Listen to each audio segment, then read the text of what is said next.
नमस्कार botany student YouTube channel में आप सभी का स्वागत है। आज के इस वीडियो में हम बात करेंगे इनकम्प्लीट डोमिनेंस के बारे में।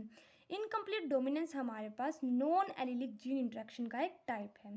इसमें हमारे पास आता है gene modification due to incomplete dominance.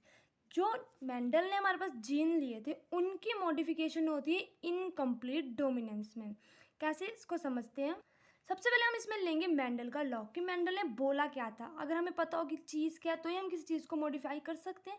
सबसे पहले हम बेस को समझते हैं। तो मेंडल ने बोला था कि जो भी हमारे पास टू कॉन्ट्रास्टिंग एलिलोमॉर्फिक फैक्टर्स होंगे उनमें से एक डोमिनेंट होगा और दूसरा रिसेसिव होगा। जब हम उसकी F1 जनरेशन आएगी हमारे पास, उसमें एक जो है वो डोमिनेंट होगा और दूसरा वहाँ पे नहीं हमें शो होता। तो ये हमारे पास प्रिंसिपल ऑफ डोमिनेंस या लॉ ऑफ डोमिनेंस बोल सकते हैं, जिसमें F1 में हमारे पास हमने जब इनका क्रॉस करवाया टॉल और ड्राफ्ट प्लांट का, हमारे पास F1 में क्या आया? Tall plant. और F2 जनरेशन में हमारे पास जो हिडन रिसेसिव कैरेक्टर था वो शो हो गया। ये है मेंडल लॉ ऑफ डोमिनेंस। अब मेंडल ने जितने भी कैरेक्टर लिए यानी कि 7 पेयर ऑफ कैरेक्टर थे, उन सब के सब कैरेक्टर्स में जो है लॉ ऑफ डोमिनेंस को ऊपर था, उसी के ऊपर वो बेस्ड थे। मतलब किसी में भी हमारे पास इंटरमीडिएट या मिक्स करैक्टर या फिर ब्लेंडिंग बोल सकते हैं, मिक्स को हम ब्लेंडिंग भी बोल सकते हैं, किसी में भी ब्लेंडिंग नहीं हुई थी। सबके सब में हमारे पास डोमिनेंट रिसेसिव इस तरह से चल रहे थे। लेकिन उसके बाद हमारे पास ये मेंडल की या तो अच्छी किस्मत बोल सकते हैं या फिर बाई चांस भी बोल सकते हैं। ठीक है, तो इनकम्प्लीट डोमिनेंस जो है वो मेंडल के टाइम पे बिल्कुल भी नहीं थी।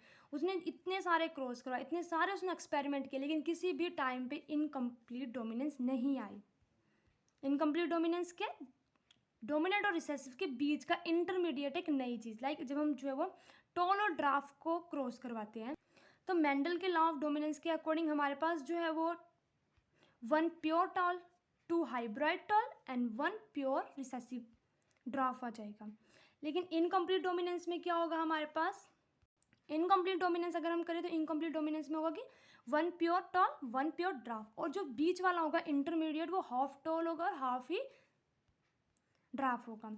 अब देखते हैं इनकम्प्लीट डोमिनेंस जो है किसके ऊपर बेस्ड है। In heterozygous condition there is blending between contrasting alleles, so F1 individual are of intermediate expression. Intermediate बनेगा मतलब उन दोनों के बीच में। No allele completely mask the expression of other allele, कोई भी एलील जो है वो दूसरे को नहीं दबाएगी, किसी के एक्सप्रेशन को वो नहीं सप्रेस कर सकती। Both F2 phenotypic expression and F2 genotypic ratio are same. अब हमारे पास जो मेंडल के लॉ ऑफ डोमिनेंस के अकॉर्डिंग फिनोटाइपिक रेशियो क्या आती है हमारे पास? 3:1, और जीनोटाइप क्या आता है उसमें? 1:2:1।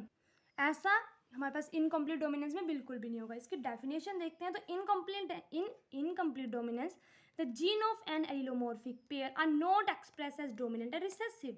वही चीज़, ना तो यहाँ पे डोमिनेंट है ना ही यहाँ पे रिसेसिव है, पर वो अपने आप को एक्सप्रेस कर रहा है जब प्रेजेंट होता है टुगेदर इन हाइब्राइड। एक हाइब्राइड चीज़ हमारे पास बनेगी। As a result F1 hybrid show character intermediate of the effect of 2 gene in the parents. दोनों पेरेंट्स के बीच का एक इंटरमीडिएट कैरेक्टर हमारे पास बनेगा। इसको एग्जाम्पल से समझते हैं। ये हमारे पास inheritance of flower colour in Mirabilis 4 o'clock plant बोल सकते हैं इसको हम। ठीक है, तो यहाँ पे हमारे पास जो है रेड कलर का फ्लावर आता है और व्हाइट कलर का फ्लावर आता है। जब इनमें क्रॉस होती है तो हमारे पास पिंक कलर का फ्लावर बनता है। लेकिन अगर हम मेंडल लॉ ऑफ डोमिनेंस की बात करें तो यहाँ पे क्या बनना चाहिए था? यहाँ पे मेंडल के अकॉर्डिंग बनेगा 3 रेड और 1 व्हाइट। तो यहाँ पे इनकम्प्लीट डोमिनेंस में ऐसा बिल्कुल भी नहीं है। ठीक है, कोई भी रिसेसिव और डोमिनेंट नहीं है। 1 रेड 1 वाइट एंड 2 पिंक हमारे पास बन रहे हैं। जीनोटिपिक रेशियो और phenotypic ratio both are same, 1:2:1, red pink and white. ये है हमारे पास इनकम्प्लीट डोमिनेंस। आई होप आपको ये वीडियो समझ में आई होगी। अगर आपको ये वीडियो समझ में आई तो प्लीज़ मेरी वीडियो को लाइक करें, चैनल को सब्सक्राइब करें। Thank you.